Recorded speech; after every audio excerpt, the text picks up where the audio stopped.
Every time you drift away. In the quiet coastal town of Avondale, where misty mornings blended into fiery sunsets over the sea, Lena met Sophie.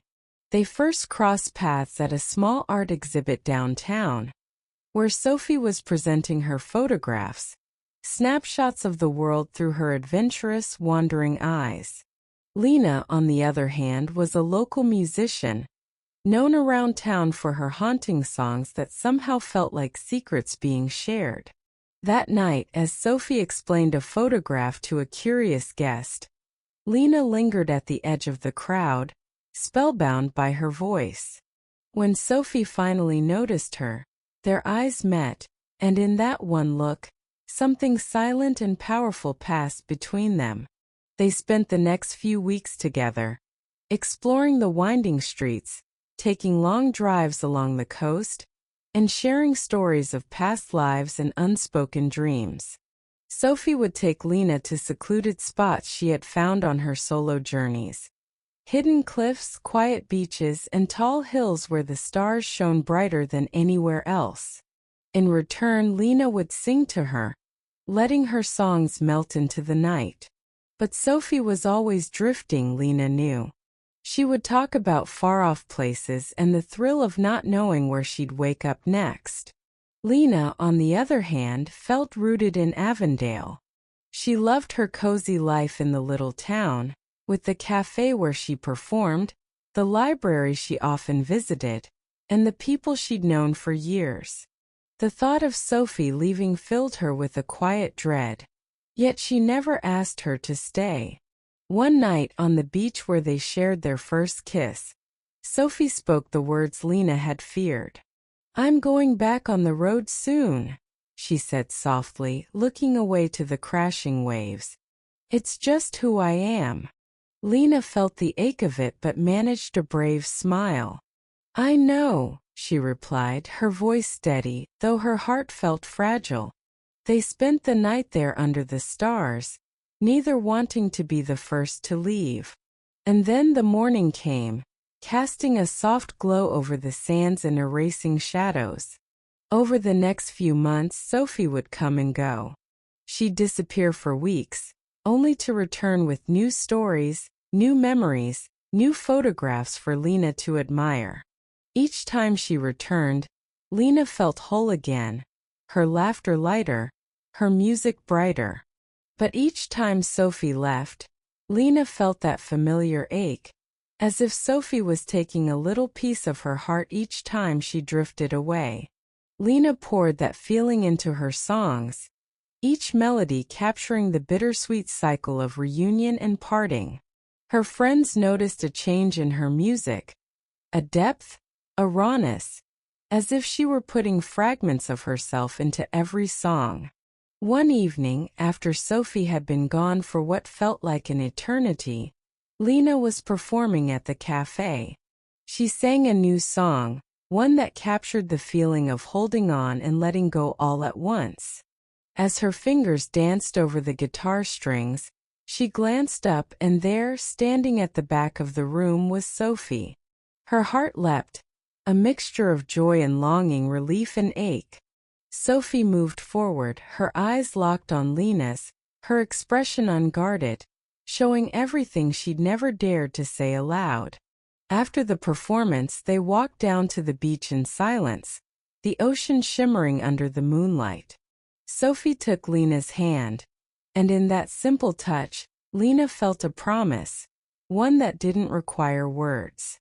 "I can't promise I'll stay forever," Sophie whispered. "But every time I go, I leave a part of me here with you." And Lena realized that maybe that was enough. Every moment, every memory, every night spent laughing, talking, or simply holding each other was woven into the person she had become.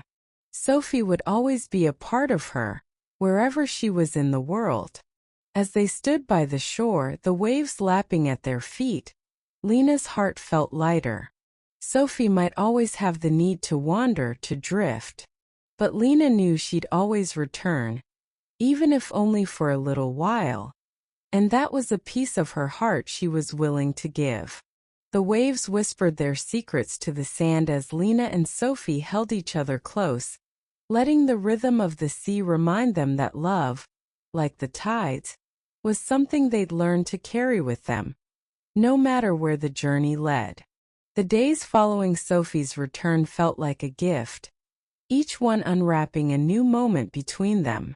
They fell into an easy rhythm, exploring the cliffs in the mornings, lying on Lena's porch in the afternoons with glasses of lemonade, and spending quiet evenings in her cozy living room, where Lena would play soft melodies on her guitar. It was as if Sophie had never left, as if all the absences had somehow stitched together into a deeper, more certain presence. Yet Lena could still see the restlessness in Sophie's eyes, like waves beneath a calm surface, and she knew that soon Sophie would need to leave again. Instead of ignoring it, they began to talk about it. About Sophie's endless curiosity for new places and Lena's love for the familiar rhythms of Avondale. For the first time, they found a language that balanced both Lena's yearning for closeness and Sophie's need for distance. One evening, as they sat on a cliff overlooking the ocean, watching the sky burn with 1,000 shades of orange and violet, Sophie took Lena's hand. "Lena," she began softly, "I want you to come with me on my next trip." Lena's heart jumped at the invitation. She hadn't traveled much, and the idea of leaving Avondale, even temporarily, felt like a leap into the unknown. But with Sophie by her side, it felt thrilling instead of frightening. She smiled, squeezing Sophie's hand, and nodded. "Where are we going?" Sophie's eyes sparkled with excitement. "There's a small island off the coast of Ireland that I've always wanted to visit.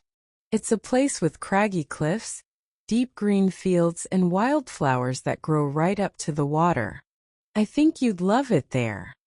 They spent the next week planning their trip, mapping routes, packing supplies, and telling friends about their adventure. Lena's friends teased her gently, but they could see how happy she was, the glow that Sophie's return had brought back to her. The morning they left, the whole town seemed to show up at the dock to send them off. Lena's friends hugged her tightly, her heartstrings pulled by their goodbyes, but the thrill of what lay ahead outweighed the pangs of leaving. Sophie took her hand as they boarded the ferry, and together they watched Avondale fade into the horizon, knowing that it would always be waiting for them. As they journeyed, Lena felt her world expand with each mile. Sophie introduced her to the thrill of discovering new places and faces, of letting the world shape her in unexpected ways. They found themselves on rocky paths overlooking the ocean, wandering through lush forests, and climbing hills covered in wildflowers. Every night, they'd sit by a fire or by a window, sharing stories of what the day had brought. On the island, they found themselves welcomed by the locals, who marveled at Sophie's wild tales and Lena's haunting songs. They spent their days exploring windswept cliffs and stumbling upon hidden coves, their laughter blending with the call of the seagulls and the crash of the waves. The island, with its rugged beauty, became their own secret world, a place untouched by the rules and routines of ordinary life. One evening, as they watched the sun set behind the cliffs, Sophie wrapped her arms around Lena, pulling her close. "This feels like home," Sophie murmured, her voice soft. "But not because of where we are. Because of you." Lena smiled, resting her head on Sophie's shoulder. "Wherever we are, as long as you're there, that's home for me too." They stayed on the island for as long as they could, savoring each day as if it were a precious gift. When it was finally time to return to Avondale, they felt both the ache of leaving and the sweetness of returning. Their bond was stronger than before, tempered by shared experiences and deepened by the knowledge that love was a journey they'd continue to travel, together and apart. Back in Avondale, they settled into a new rhythm. Sophie would still leave on her adventures, but now Lena joined her whenever she could, bringing her songs to new places and people. And each time Sophie came home, they'd fall into each other's arms, hearts full and whole, knowing that no matter how far they traveled, they would always find their way back to each other. Back in Avondale, life settled into a comfortable cadence that Sophie and Lena both cherished. When Sophie was away, Lena would walk the familiar paths of the town, her mind drifting to distant shores and wild landscapes Sophie might be exploring. She continued her music, and the town would often gather on her porch to listen, their murmurs of appreciation becoming the background of her evenings. Sophie would send letters and sketches whenever she could, filling them with vivid descriptions of sunsets over Italian hillsides, or markets bustling with life in far-off cities. Lena loved these letters, their edges creased from her repeated readings. Each one felt like a window into Sophie's world, and Lena would pin them to a wall in her room, watching the collage grow, a map of all the places they had been, together and apart. The townspeople had grown accustomed to this pattern, and they'd often ask Lena about Sophie's travels. Children loved her stories, captivated by the adventures she shared, making Lena an unofficial storyteller of Sophie's journeys. And every time Sophie returned, it felt like a celebration. They'd spend evenings catching up, curled on Lena's couch or wandering down the shoreline, laughing and sharing every detail of the time they'd spent apart. One winter, however, Sophie's letters stopped arriving as frequently. Lena knew from experience that some places Sophie traveled were remote, places where even a simple letter might take weeks or months to arrive. But as the weeks stretched into months, Lena couldn't shake the unease that started to grow. She knew Sophie's independent spirit, and she also knew that sometimes it led her to places few dared go. But Sophie had always promised to keep her posted, no matter where she was. Months passed. Snow blanketed Avondale, and Lena's heart grew heavy. But she kept hope close, trusting in the adventurous spirit that Sophie had taught her. Then one chilly evening, as the last traces of winter clung stubbornly to the trees, she received a letter. The postman handed it over with a warm smile, well aware of what the envelope meant to her. Lena's hands trembled as she tore it open, and the sight of Sophie's familiar handwriting felt like a breath of fresh air. The letter was brief but filled with love and excitement. Dearest Lena, I know it's been too long and I'm sorry. This last journey took me farther than I'd expected, to places I couldn't even send a letter. But oh Lena, I've found something that I want to share with you, something you need to see to believe. I'm coming home, and I hope you're ready to join me on the next adventure, wherever that may be. All my love, Sophie. Lena read the letter over and over, her heart soaring. It wasn't just relief but a renewed thrill, a promise of something more, something only they could discover together.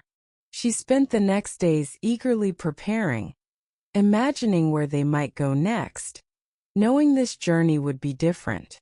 They weren't just exploring places anymore. They were building something together, a life that would hold both her love for Avondale and Sophie's endless curiosity. When Sophie finally returned, her face sun-kissed and her smile as vibrant as ever, Lena ran into her arms, laughter and tears mingling. They didn't need words. Their embrace said everything. I found something incredible, Lena, Sophie whispered, pulling back just enough to look into her eyes. I can't wait to show you. Lena took Sophie's hand, her smile as bright as the summer sun. Lead the way, she said, knowing that as long as they were together, every place they went was already home.